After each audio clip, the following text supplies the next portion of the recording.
say that. I don't remember all the classes. So I'm doing some of the stuff from your website, but not all of it, but just so I can. Sounds good. Okay, we want to go ahead and get started so we have as much time as possible. I want to thank you for being here. My name is Dan Ponder. I'm the director of the Metter Center here at Drury, and I teach political science. And I want to do a quick shout out to my fellow Metter Center, the Board of Advisors, and the Department of Languages and Literature, and of course, Alexis for having graduated 10 years ago, because she's back here for her 10th reunion, and can't think of a better opportunity or more fortuitous opportunity than to have somebody doing what she does to talk to us about this time. So I just want to get started. Oh, I know that we do have a live link. For those of you on the live link, we are not monitoring it for questions, but it should be, you should be able to access anything else. Okay, so after studying English and writing and Spanish and some political science here at Drury, Alexis went to law school with the goal of helping individuals and their families navigate the complexities of the legal system and feel safe and secure. While at the University of Minnesota Law School, she spent a week at the southern border, providing pro bono services to asylum seekers in immigration detention facilities, and shortly after this, Alexis joined Karam Law in 2016. During law school, she was a certified student attorney in the Federal Immigration Litigation Clinic of the James H. Binger Center for New Americans. Alexis was involved in litigation efforts, contesting the travel ban, as well as the class action lawsuit for the Somali 92, which included another trip to immigration detention facilities, this time in southern Florida. She's argued before the U.S. District Court of Minnesota and the Eighth Circuit. She graduated from the University of Minnesota Law School in 2018, where she was on the Dean's List and graduated with a concentration in immigration. Today, she has a broad immigration practice, focusing on working with families and those seeking humanitarian and family-based relief throughout the immigration process, from application to appeal. She practices before USCIS, the immigration courts, the Board of Immigration Appeals, U.S. District Courts, and the Circuit Courts of Appeal. And she's here for her 10th reunion, and we are pleased to welcome her back, Alexis Dutt. Very quickly, she's going to talk about 15 or 20 minutes, and that she wants to leave a lot of time for questions. So please write them down, and in about 15, 20 minutes, you have an opportunity to ask questions. Thank you so much. Dr. Ponder, he's really insisting on first name, and I'm going to have a hard time with that probably for the rest of my life. It's really special to be in this particular space. I think I wrote my law school admissions essay at a couch that was like right here. I'm really sad for you all that those couches are gone, but it's probably for the best. They were in rough shape 10 years ago. This is a little bit more of an intentional space. I wanted to start with just a little bit of foundational information about immigration law, give a little bit of background on how I ended up in immigration law, talk about, of course, what's happening in the Twin Cities right now, since that is where I practice, and then to talk to you all. I think I really do want this to be a conversation. If you don't talk in class, let this be an opportunity to try it out here with me. I also talk very fast, so I'm going to try to lock that down a little bit this afternoon. I left Drury thinking that I wanted to be a criminal prosecutor. And the reason for that is I had had an experience where I had seen a classmate go through a really difficult time.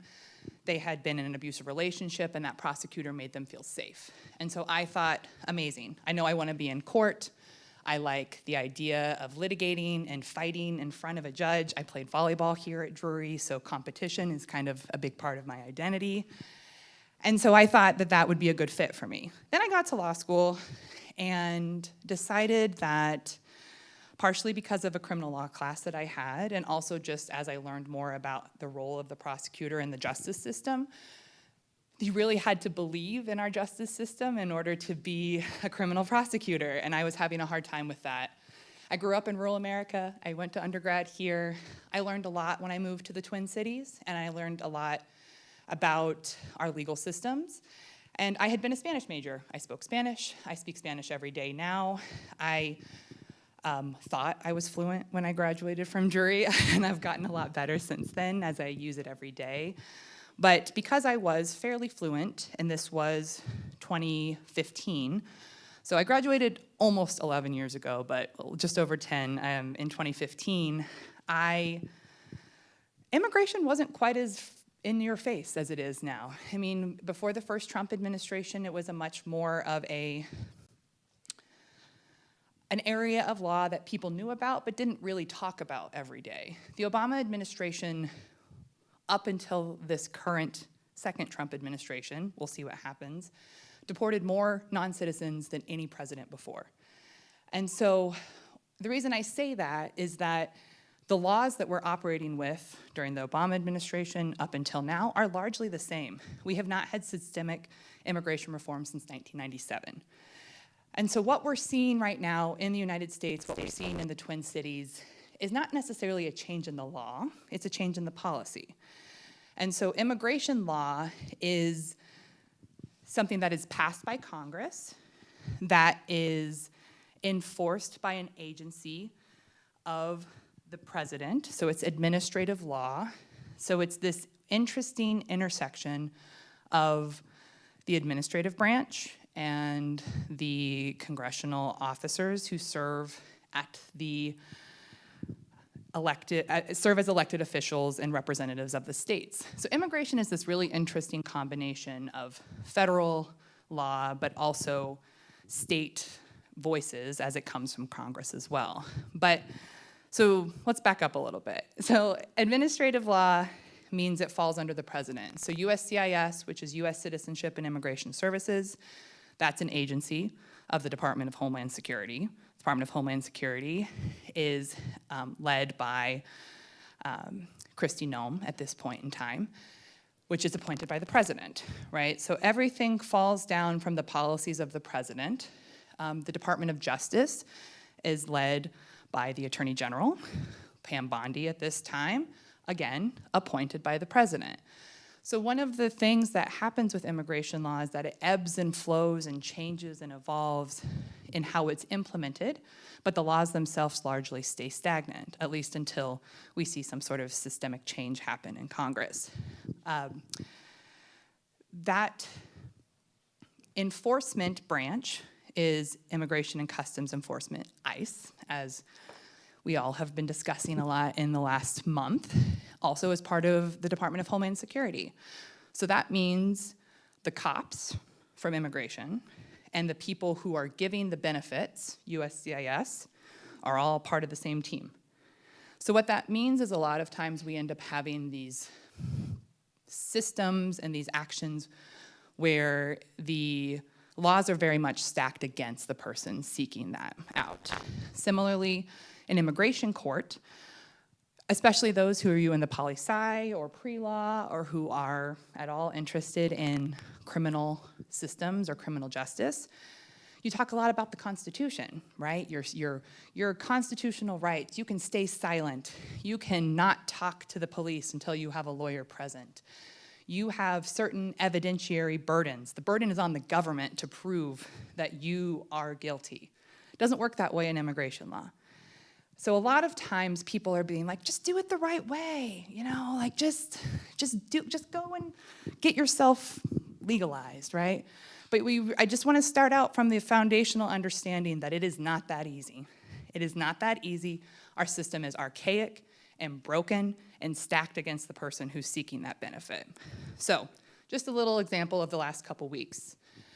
I have a client, I do a lot of immigration court. So like Dr. Ponder mentioned, I represent people who are seeking to stay in the United States for one way, shape, or form. So either immigration is trying to take away their status, or they never had status and they are asking for the opportunity to stay. A lot of times that is done through different applications, that is done through, commonly right now, a lot of people are talking about asylum. So an asylum application is to apply for the opportunity to stay in the United States because you cannot go back to your home country, because you have something about you, I'm trying to simplify, something about you that you can't change and that will cause you harm if you go back. So your gender, for example, in certain countries, gender identity, lack of a clear gender identity, if you're someone who is more intersectional, you would be at a distinct disadvantage in that home country because of a certain subtype of harm, or your political opinion. A lot of people talk about political opinion within asylum, and that your government is going to harm you, or the government's going to let you be harmed. Now, my clients are from all parts of the world. So that can be all kinds of different backgrounds, all kinds of different reasons, but I'm just gonna give you one example. I had a client last week who had come to the border, asked for the opportunity to stay. They had an interview at the border with an asylum officer who said, you know what, we think you at least have enough here that we're gonna give you the opportunity to go forward. They chose to release them from the border. The client hired me. We filed an asylum application. They have a work authorization. They have been doing everything right. Last week, 2 years ago, they were let out by the Biden administration using the same law. Last week, ICE broke down their door, ripped them out of their bed, took them to a detention facility in our hometown, in his hometown. They just changed their mind. Nothing changed. They didn't get arrested. They didn't have any sort of criminal background. Nothing changed from the time that they came to the border. Within 45 minutes, they called me. I filed what's called a habeas corpus petition, which is, in Latin, I think, bring forth the body, or bring the body. And so, and a lot of times it's used in criminal settings when people are being unlawfully detained. In Minnesota right now, we're using it for immigration detainees. And filed a habeas corpus petition with the federal court. Not all immigration attorneys do federal work. Because of my law school experience and because, honestly, of some of the experience that I started here at Drury in some of my classes, I knew I wanted to do litigation, I knew I wanted to do federal litigation, and carried that through in law school. And the judges in Minnesota are sick of it. They're sick of what they're seeing. They are sick of the government not following past policies and not providing a justification for why they're doing this. You know, my client is Black. My client is a person who fits the profile that the government does not like right now, and is being very clear about, right? I mean, there's no like hidden agenda here. It is systemic practices to target certain immigrant populations. But the federal judge, I filed the petition on Thursday. The federal judge gave the government until Sunday afternoon to respond, granted the petition by Monday morning. I just got an email this afternoon that my client got out today. But all of that, what a waste of time, right? I mean, like, we're doing things that are only being made necessary because of the situation of a goal to cause fear, a goal to cause uncertainty, a goal to make people give up. Because some people don't have a lawyer who files a habeas corpus petition. I mean, one thing to understand in immigration court is there's a huge problem with representation. In criminal court, you have an absolute right to representation. You do not have that absolute right in immigration court. Many, many people are unrepresented. I was looking at some statistics about this last week, and I think the national average is about 20 to 30% of people are represented in immigration court. Truly life or death situations for some people. Yeah, I mean, of course not everyone can stay. I also want to say that, right? I'm an immigration lawyer operating within a system where the legitimacy of the system is that people apply for what they qualify, but not everyone qualifies. And so I'm not saying that as an immigration attorney, I think that the solution is to take away the system. What I'm saying is that the system needs to be fair and right and just, and not designed to just cause fear, because that's what we're experiencing right now. In Minnesota, I don't want to say this lightly, I mean, we are occupied. I go to immigration court and walk through dozens of ICE officers standing there with their vests, standing there with their dogs. And I'm confident when I walk into that building. I have no concerns for me up until the last few weeks. The people who have been killed on the streets of Minnesota aren't the immigrants right now. It's the people who are trying to stand up for the immigrants. They are people who are observing, who are trying to stand in front of people being tear gassed, right? I mean, for the first time in my life, I am a little worried when I do my job. I'm a little worried when I walk into immigration court. I'm a little worried when I walk into USCIS. But I also know that I have to keep doing it, because for my little worried is exponentially increased by what my clients are experiencing right now. I have never spent more time just talking to people about being scared, about asking me what to do if they get stopped by ICE. And so, like I was saying earlier, the law says that they should have the opportunity to have their counsel. The reality is that I want them to get out of that interaction safely. And so most of the time I'm advising clients in a way of, I want you to be safe when you walk away from that interaction. And how horrible that that's what I'm having to tell them, right? Like, it's not like I want you to protect your rights. I can't even really get to that, because I just don't want them to be harmed or hurt. And I think that that's where things have really ratcheted up in the cities, is that it's just a complete fear-based system right now.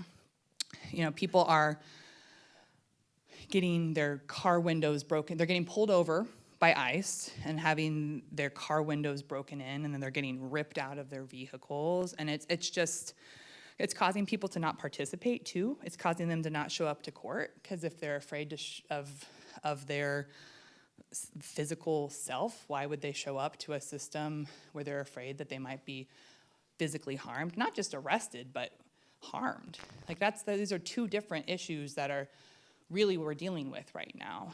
And so I don't know really where this is going to end either. A lot of people have been asking me, like, how does this stop? How does this get fixed? I think ICE has been given a lot of money, and they have a lot of resources right now, and so I don't really know how things are going to end in Minnesota. I hope, the thing that is giving me some hope, I had lunch with some of my professors today and one of the questions was, what gives you hope right now? And I think the one thing that gives me hope is the federal judges. The fact that the federal judges are holding ICE accountable and making them actually explain themselves and justify the detention. Because our immigration system does have detention to be used. I'm not saying that they can't detain people. It's just the way that this is happening, and the complete lack of regard for the humanity of it all, that's what's really been troubling. I think that another important thing to understand is that non-citizens don't have the full protection of the Constitution. A lot of people have been saying, like, how is this legal? How is this constitutional? I mean, these are great questions, and there are great things that need to be explored in federal courts, but generally speaking, like when I go to immigration court, the rules of evidence, which is huge in any other area of law where you have to meet certain requirements, there's certain threshold analyses that happen before a piece of paper is even considered by a judge. That doesn't happen. The government can bring whatever they want for the most part. And so the system does generally, or absolutely, weigh in favor of the government. And so what we're fighting in Minnesota right now is not just the ICE agents who are causing fear. It's a system. It's a system designed to make the process very hard. And so I just wanted to start there and start with this kind of foundational understanding that even coming to the United States to seek asylum oftentimes is a huge undertaking. People travel through the jungles of South America just to have a chance to be here. I was talking to a client last week who said, if they send me back, at least I'll be treated like a human. I mean, right now, that's our federal government. That's the reputation that is being spread throughout the world. I don't always find myself the most patriotic when I'm doing my job, especially right now. I'm very proud of the foundation of this country, and I'm very proud to be a part of building that immigrant community. But for many years, I have felt more patriotic as I talk to my clients about why they came here. Why America? Why did you marry an American and want to build a family here? Why did you come to the United States of all places? Why did you give everything up? And for a really long time, it's been because of our respect for mankind, our respect for the immigrants who are coming here, to at least give them a chance. And that's certainly changing. And so why I want this to be a conversation and why I want to open the floor up now to take questions is because I want you all to ask me what you need to have those conversations. Listen, I'm from Central Kansas. I came here for undergrad, and now I'm an immigration attorney in the Twin Cities. You can't scare me. Like you can't say anything that would shock me. You can't, like, I want you to be honest with what you're asking me, because I think that's the only way that we move forward, because our government is made up of people who we elect, is made up of people who might get elected, in this room. It's made up of people who will go on to become lawyers, who go on to become educators. Whatever you decide to do, it's going to have to be a collective effort. And like I said, systemic immigration law change barely happened in my lifetime. It's been almost 30 years since it happened. And so this system will only improve if we understand the current system and why it's not working and what can be improved. And so I would like to open it up for questions now. And I'm happy to answer whatever and to talk about whatever as well. We have a microphone, but I can also just repeat it into the mic, so you don't have to be mic'd. Start in the back.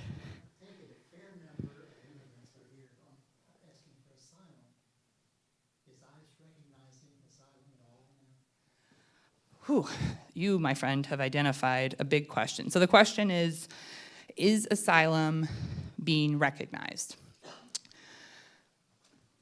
So asylum is facing a lot of attacks right now. During the first Trump administration, certain seeds were planted that we are now seeing blossom in the second Trump administration. One of those was that a regulation was passed which said that if the US government has an agreement with a country to accept a person, like, for example, there's an agreement right now with Uganda, that Uganda will accept this person, will pay them to accept this person, which basically precludes them from seeking protective status in the United States. So we're just gonna ship off people rather than really give them a chance to present their case in the United States. Now, I think your question about seeking asylum is also interesting, because those who have received asylum are different than those who are seeking asylum. Having received asylum means a judge or a US government official has said that, yep, we agree, you have met your burden of proof, because again, the burden's on the immigrant. You have met your burden of proof that you will be harmed because of your race, religion, nationality, political opinion, or membership to a particular social group. Particular social group usually means gender, tribe, indigenous identity, things like that. And you have met your burden that you will be harmed by the government, or the government won't be able to protect you if you go back. So we have a bunch of people right now who are seeking asylum, and when you are seeking asylum, you have permission to be in the United States until you receive a decision on your application. Now what we're starting to see, though, for many years, those people have largely been left until they receive a decision on their application, which can be anywhere from like a year to 7 years to receive that decision. So these people are just waiting in this kind of limbo for a long time. And until a judge makes a decision, mostly they've been let to wait for that decision. Now we're starting to see those people get arrested, get picked up, and a lot of pressure put on them to give up. Because when what's happening is ICE officers are taking them into a room and saying, sign this paper and you get to get out of jail. And that paper is to leave the United States a lot of time. And if they don't have a lawyer, they're sometimes without understanding signing a deportation order or a voluntary departure order and being shipped out before they even know what's happening. Because remember, they don't always speak English. Most of them don't, because they come from a place where they have not had access to education or they've had limited access to education. And our system doesn't always give them interpreters, because again, the constitutional protections don't apply. So the other thing that's happening right now is that when the shooting in Washington, D.C. happened a couple months ago, I guess it's about 7 weeks ago now, came to light that that person was an asylee. And that person now has been justification for the asylum, for there to be a pause. No one has received a decision on an asylum application since that shooting happened in December, which means that there are, at least not from USCIS. In immigration court, decisions are still being made, but at least at USCIS, people are just waiting. So they're going to interviews and they're waiting for a decision to happen. So really long answer to say, not really. I mean, I would say that honestly, there's a lot of rules being passed to make asylum very, very difficult, and to be granted asylum really difficult, as well as to make it really difficult on those who are pursuing asylum. I also want to do a quick immigration nerd comparison. So asylum is someone who is seeking protection from within the United States. A refugee is someone who is seeking protection from outside of the United States. It's the same legal reason and reasoning for that. It just depends on where they are. So refugees are resettled in the United States, typically because of an agreement with the United Nations, have gone through a thorough process outside of the United States before, oftentimes after years and years and years, getting resettled in the United States. A really troubling thing that we've been seeing in the Twin Cities is that refugees have been getting detained by ICE, so they are in status. Citizens, green card holders, refugees are getting detained. It's just across the board. I had someone who I talked to a couple weeks ago who was like, well, I'm a US citizen, what do I do? I'm like, oh, just carry your passport around. Like, just have it with you, show it to them, and they'll be fine. They're like, no, Alexis, I did that. I showed them my passport, and the ICE officer said, how am I supposed to know if that's real? Detained them for hours, right? So, I mean, refugees on top of that are being detained even after going through all of those hoops. And so it's really discouraging to see, but I do think it's a very intentional attack on our asylum and refugee processes, for sure.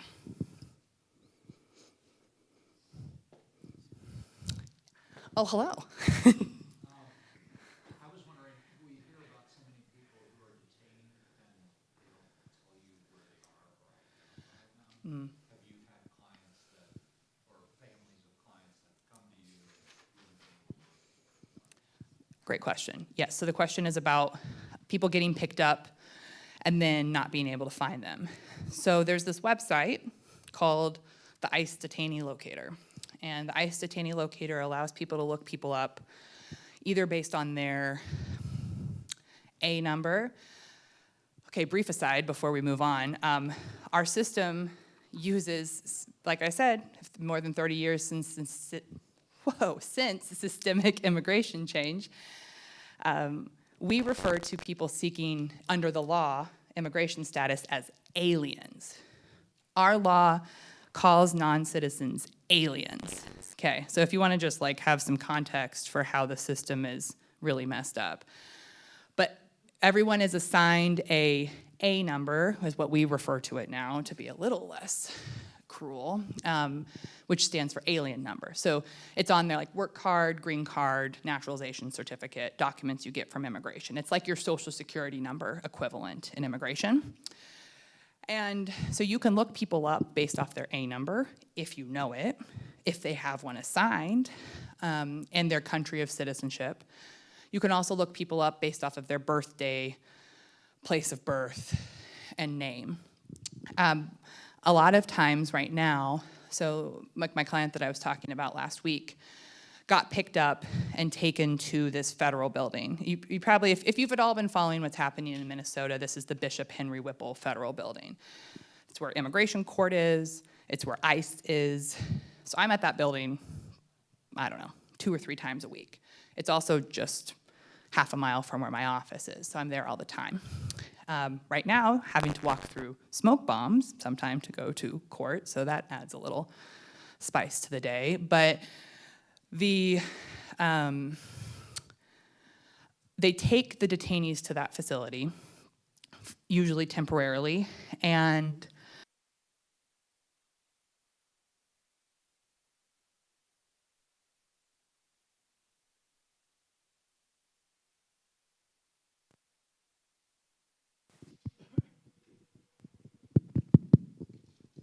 swapsy.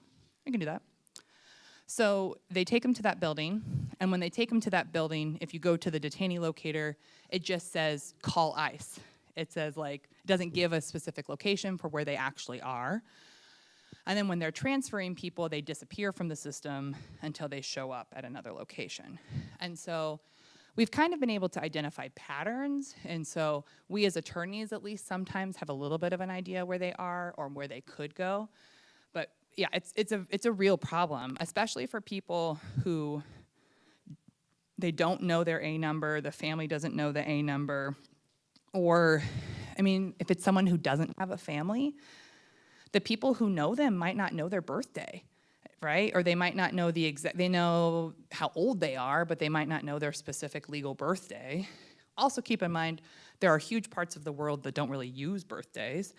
And so, like, I mean, that's just to add some other cultural issues to all of that, but it's a real problem. And then sometimes people will go to that building, stay there for like 3 hours, and then get shipped to El Paso or Oakdale, Louisiana, which is in the middle of nowhere. Or sometimes they get transferred to a county jail in Minnesota, less frequently. Right now, they're mostly being transferred to the border because there's space there. And there's space there for huge thousands of people, which is what's going on right now, is thousands and thousands of people are getting shipped there. And so, yeah, I mean, it's been a real problem. And when they're at that building, we don't really have access to them. So even if an attorney goes to that building after they get arrested, we can't talk to them. They get no access to counsel. They get 2 minutes to call someone. And so usually they don't have my number memorized, so they call their family, and their family calls me. And then sometimes I have enough time to make something happen before they're moved, but sometimes I don't. And so then the next thing I know is 2 to 3 days later, they show up somewhere in a different part of the country, and we start the journey from there. I wasn't planning to be working today, but ended up having to be, and I had 2 different calls with clients in detention this morning, and because we then have very limited access to them there as well. They don't always get phone access. They don't get free phone access, that's for sure. It's a little better with lawyers, but you have to take the time when you can get it. And so it is really complicated and really poor access to people once they get picked up.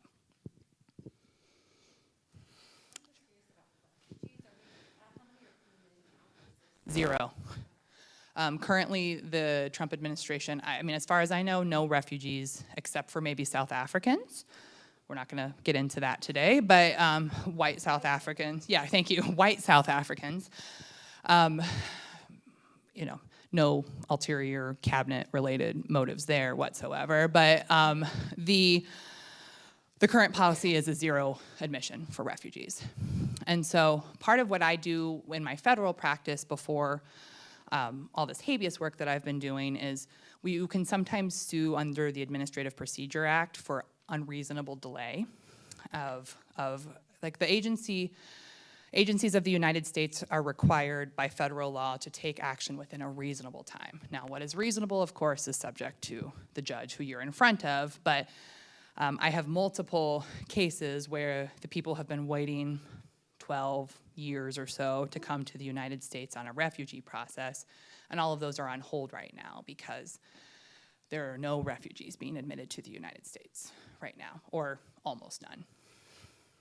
I think there's, yes.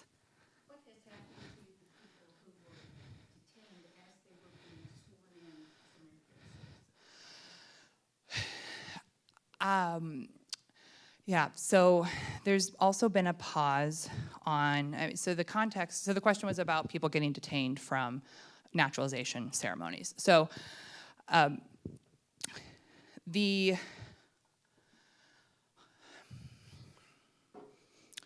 to back up a little bit and then get to that answer. So during the first Trump administration, we had our first iteration of the travel ban. Travel ban was where the Trump administration identified certain countries that are less desirable, almost exclusively Muslim majority countries, almost exclusively people of color, and decided that we weren't going to let any of those people in from those countries. Full-on ban. I participated, I work a ton with the Horn of Africa, and so that ended up being a lot of Somalis, and so I have worked in that. For a white lady from the Midwest, I can tell you a lot about the Horn of Africa now. And so the travel ban was upheld by the Supreme Court, and so it lived through the Trump administration. And we're now in the second wave where it's been expanded to be just, and in a really wide number of countries. And mostly what happened with those people at those oath ceremonies is they were from travel ban countries, where this policy has now been expanded to apply to benefits from within the United States. It's not just about keeping people from coming in. It's people with green cards, people who have status, not being allowed to get benefits because they happen to originate from one of those countries that is on the current travel ban list. And so most of the people who were pulled from oath ceremonies were people who had been granted their citizenship or something like that, but then we decided we weren't going to give them that final benefit. I think a lot of that's still being figured out. I mean, all those policies, even though it's only been about 2 months, which only, but so much has happened in those 2 months, and so much has ratcheted up, but I think we've been largely distracted by the detentions for the last few weeks. I think there are some lawyers who are litigating those cases in federal court right now, trying to argue that this is arbitrary and that it's not lawful.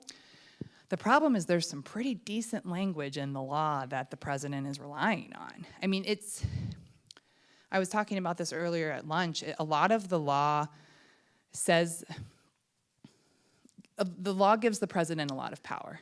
And just up until this current president, we hadn't seen the law used in this way as much. And so I think a lot of that is still to be figured out. Permanent residents have quite a bit of protection. And so as far as I know, the vast majority of people who are remaining in immigration detention right now aren't permanent residents. And so, but I don't think they're citizens yet either. I think they're being held in this limbo. There certainly could be some that I'm just not aware of. I'm also been kind of in my bubble in Minnesota with dealing with that immediate press, and mostly what we're seeing is people who are seeking status or who aren't yet to that permanent resident status who have been detained. Yes? Have you heard or listened to or thought about, just any way to solve these kinds of problems? I think it's wearing on everybody. I think it's bad for the country. And I think it's bad for everybody. And there seems to be no solution at this point, and very little empathy. And I think it's a downfall of the country. Yeah. I have some personal thoughts versus professional thoughts. I mean, I think that the biggest thing is that the immigration law has to change. I mean, I think that number one, what is causing so many of these problems is that the immigration law has not modernized to the realities of our current world here in the United States, which means we're dealing with these archaic laws, and people who are students of immigration law are finding these ways to use it for evil, in my opinion, or using it for harm, rather than as reasonable humans have for a while. I think that's one thing. But I think the other problem right now is we're not seeing a lot of respect amongst the branches of government. You know, I think that we're seeing kind of I hate to use the word unprecedented because I think that's it's thrown around quite a bit right now, but we are really seeing an unprecedented disrespect for federal courts particularly from the president and from the presidential administration, and for agents of the president as well, not respecting. I mean, in Minnesota, the judges are calling for the head of ICE to come before them and explain why they're not following their orders, right? I mean, can you imagine looking at a federal judge and saying, no thanks, judge, I don't think I'm gonna follow your order. And that's basically what's happening. You know, people are missing deadlines, people aren't showing up. The judges are saying, I need you to provide an actual reason why this person is being detained. And so it's political as well. I mean, it's definitely a political change that has to happen where, I mean, at the end of the day, we elected this president. You know, it's whatever our opinions now, it's the reality of the situation is that democracy gave us this president.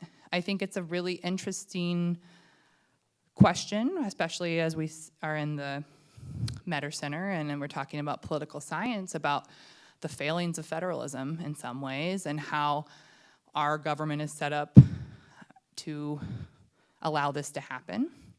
I think that how it's going to change is probably it's going to go to the Supreme Court. I mean, I think that's probably where we're going to. I think that, which of course has its own complications from the first Trump administration.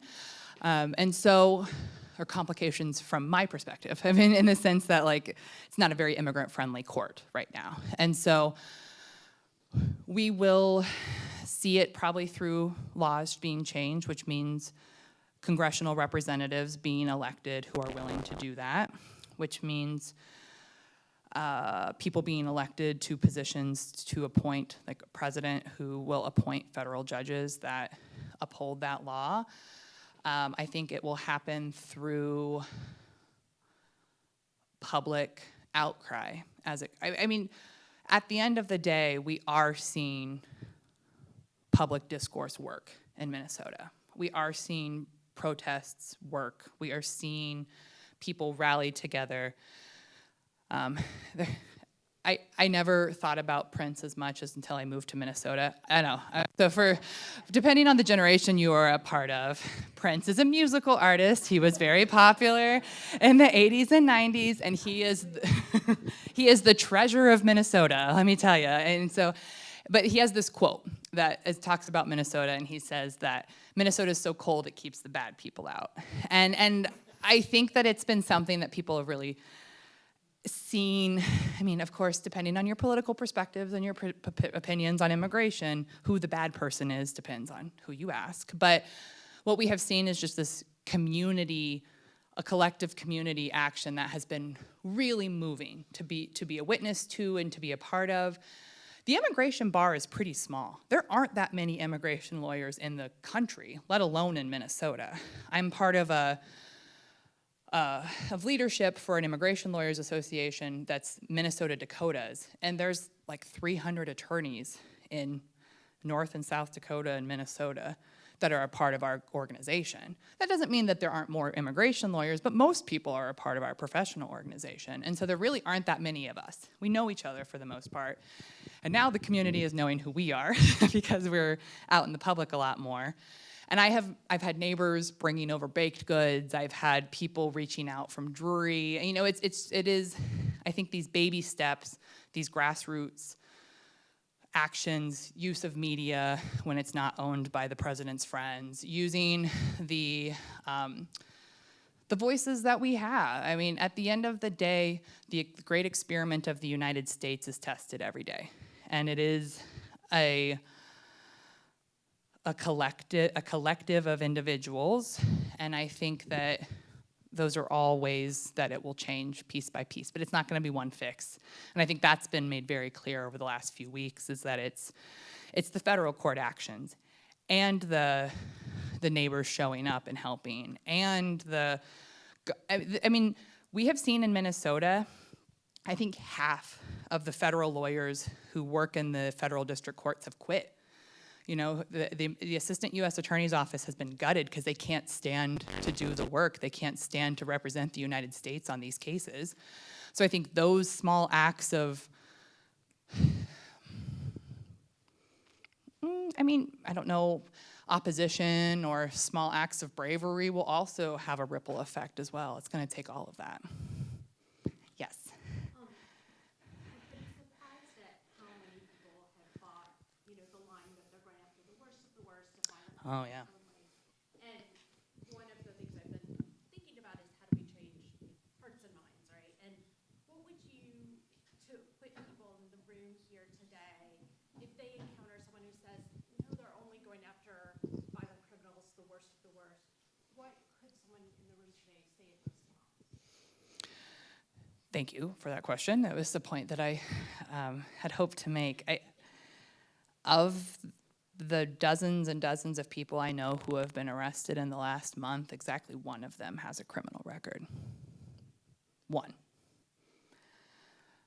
It is not people who are, sure, does social media, does X, does the public-facing official United States Citizenship and Immigration Services website tell you differently? Absolutely. Are there people with criminal records who have been detained? Yeah, for sure. But I know of one who has like a criminal conviction, who has any reason that would immediately make them removable from the United States. For the most part, it's like my client that I told you about last week. Someone who has done everything right, has followed every step that the US government has laid for them. And now it's just a different president saying that they didn't do it the way that they wanted it to be done. I'll go back and then come to you. Yes? So you described many different things, and we see many different things going on in all of these. Like, is anything that they're doing like illegal then? You talk about this difference between law and policy. Like, They being ICE. yes, and what we see, like you talked about, shoving papers in front of people and saying sign this, right? Just all the different things you described that we've seen. I mean, like, could any of these people be prosecuted under any kind of law that they do? Like, imagine that somehow we have free and fair elections and things change a little, right? Like, could any of these people be prosecuted at any level, from ICE all the way up? It's still illegal to shoot people 12 times in their back when they're laying on the ground. Yeah, I think what we're going to see is, I think the state of Minnesota is gearing up for that. And I think just yesterday morning or this morning, time's a blur to me right now. I don't really know when things are happening. There was a big sculpture put up in front of our Capitol building in Minnesota that was basically saying prosecute ICE. I think that there is a push coming to criminally investigate these people. Diplomatic immunity or agent immunity can only go so far. I think that we will see a reckoning where I think it will, again, if you kind of step back from the horrors of like how we got here from like an academic or an intellectual standpoint, it's going to be a really interesting battle in the courts. I think we will the state of Minnesota will absolutely prosecute. I have no question. It'll happen eventually. And then I think what we will see is, will that happen in a federal court? Will it get removed to a federal court? In the state of Minnesota, we see, for the most part, Democrat-appointed federal judges. It's a mixture, but it's a lot of Democratic appointees on the bench right now. So that would be interesting, who it gets assigned to. And then when it goes up to the Supreme Court, again, I mean, to my point, I think it'll end up at the Supreme Court.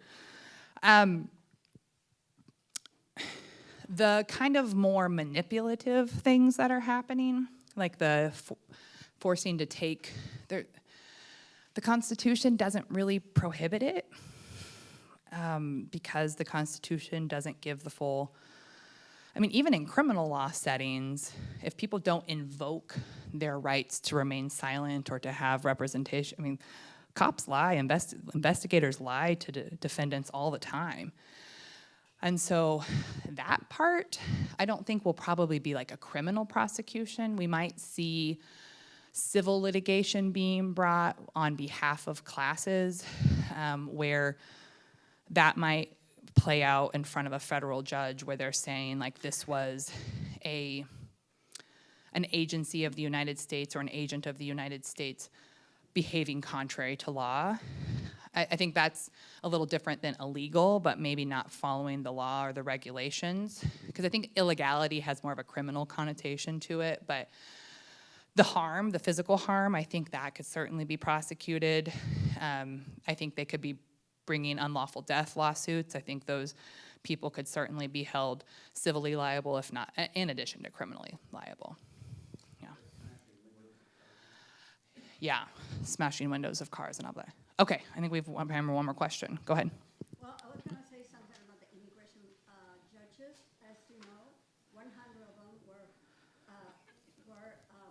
Fired. fired by Trump. Yes. So they're overwhelmed. In Kansas City, the court is so overwhelmed that people who had, people who had a hearing for, were seeking asylum, and they had a hearing in 1925, they postponed it until 28. Right. In the meantime, they don't have any permission, they don't have any work permits, nothing. Right. And so if they happen to go to ICE, it's going to be. Yeah, I mean, the system is designed to make people give up right now. We're definitely seeing, even for the detainees, right? Like I had a client who their next hearing is in 2 months, and they're just gonna have to sit there for 2 months in immigration detention until they have a chance to move their case forward. And in this area, it's very, very easy to find how many criminals are detained in Greene County because you can ask the sheriff, Arnott, but also you see the roster, you see the names, and you see the crimes they committed and why they're detained and so forth. But with ICE detainees, just say ICE hold. Right. But if they committed a crime, then it's the crime they committed and ICE hold. Right. So it's easy to find out, just ask the sheriff. How many, yeah. And I would imagine it's not very many of them who have actual criminal, yeah. Majority were detained, they were stopped for minor traffic violations by the sheriff. Yeah. Yeah, that's a good point. I think it's just a good call out to end with, which is just that our system is so broken and so slow that doing it the right way can take 10 years sometimes before you really reach a resolution on the case, for sure. Please join me in thanking Alexis Dutt. Thank you.